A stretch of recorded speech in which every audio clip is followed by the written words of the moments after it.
દાદા ભગવાન જ્યારે આજુબાજુની ગામની અંદર સત્સંગ કરવા માટે જતા, રાત્રે જ્યારે ઘરે પરત ફરતા, ત્યારે જે બજારની અંદરથી નીકળતા, ત્યારે આ ટાઈપની કોઈ જીવાત્મા રસ્તા પર સૂતું હોય, ત્યારે દાદા જ્યારે બાજુમાંથી નીકળતા, ત્યારે પોતાના જે પહેરેલા પગરખા હાથમાં લઈ લેતા.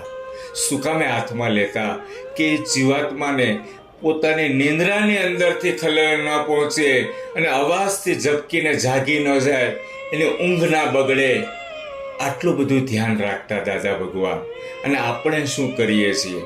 આ રીતના જીવાત્મા કોઈ સૂતી હોય, આરામ કરતું હોય, ત્યારે આપણે બાજુમાંથી નીકળીએ ત્યારે કાં એને કાંકરી મારીએ છીએ, કાં એને આપણે લાત મારીએ છીએ, કાં એને ભગાડી મૂકીએ છીએ. તો દોસ્તો,